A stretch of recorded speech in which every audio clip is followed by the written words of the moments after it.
দিগন্ত। তুমি মানে আপনি? আমি দিগন্ত, দিগন্ত বিশ্বাস। আমি দুর্গাকে ভালোবাসি। আরে বাহ বাহ বাহ বাহ বাহ বাহ বাহ, এই শুনে বড্ড ভালো লাগলো।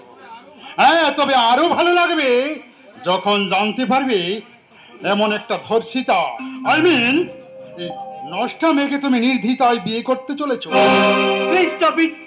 কাকে কাকে আপনি নষ্ট বলছেন? যে সমাজ মেয়েদের সুরক্ষা দিতে জানে না, সেই সমাজে কোনো মেয়েকে তকমা দেওয়া থাকে না। তাছাড়া দুর্গার প্রতি যে অন্যায় হয়েছে তা আমার আগে থেকে জানা হয়ে গেছে। আগে আমি দুর্গার জীবনের দায়িত্ব সুনিশ্চিত করি, তারপর আমি নিজে দেবো দুর্গার অপমানের চরম প্রতিশোধ। দিগন্ত। বাহ বাহ বাহ বাহ বাহ বাহ বাহ। এই আজকের দিনে দেখছি এই সমাজে তোমার মতো যুবকদের ভীষণ প্রয়োজন। আরে দুর্গার জন্য আমার বড্ড চিন্তা হচ্ছে, আর তুমি তুমি ভরসা দিলে, শুধু চিন্তা দূর করলে না, এই দুর্গাকে একটা নতুন জীবন ফিরিয়ে দিলে। মল্লিক মশাই, হ্যাঁ, আপনি আর যেন এই ব্যাপারে অমত করবেন না কাকা বাবু। দিগন্ত, আমি তোমার দাদা হয়ে তোমার কাছে আমি অনুরোধ করছি, আমার এই দুখুনি বোনটাকে একটু সুখ ভিক্ষা দিও, একটু সুখ ভিক্ষা দিও। আমি দুর্গাকে সুখী করে আপ্যায়ন চেষ্টা করবো। হ্যাঁ,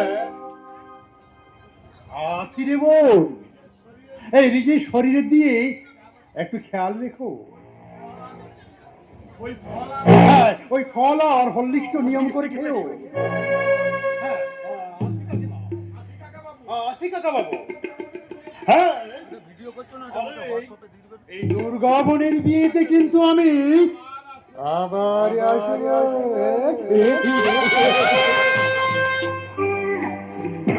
আরতি, মল্লিক মশাই মানুষ নয় আরতি, ও একটা দেবতা।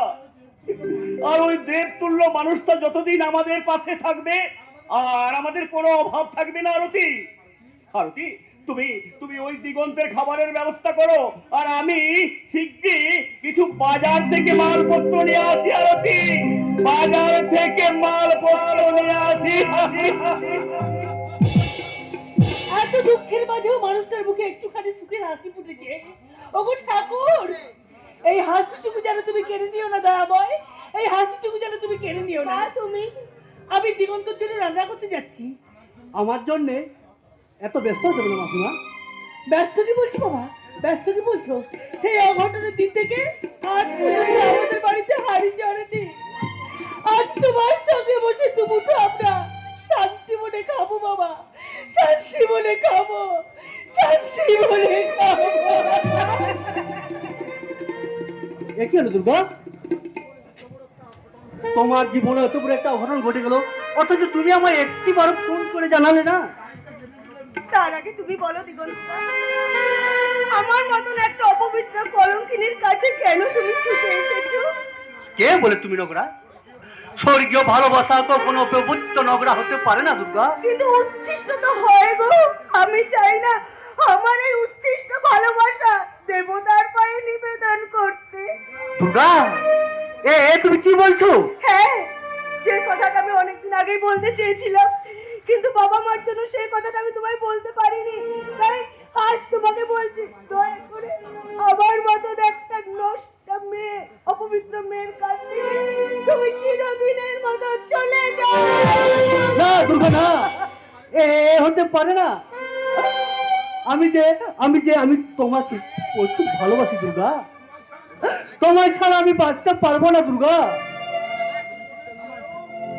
আমি তোমাকে আমার জীবনের চেয়ে অনেক বেশি ভালোবাসি দুর্গা। কিন্তু আমি যে অপবিত্র হয়ে গেছি দিগন্তটা। আমার হৃদয়টা যে আজ পড়ে গেছে। আমি আমার ভালোবাসার মৃত সঞ্জীবনী সুধা দিলে তোমাকে আবার নতুন করে বাঁচিয়ে নেবো দুর্গা। দিগন্তদা, তুমি এসো, এসো দুর্গা, কাছে এসো। আর কোনো দ্বিধা সংকোচ নয়, এই স্বর্গীয় সম্পর্কের আহ্বান আর পবিত্র ভালোবাসার অধিকারে এসো আমরা দুজনকে কাছে করে নি। দিগন্তদা,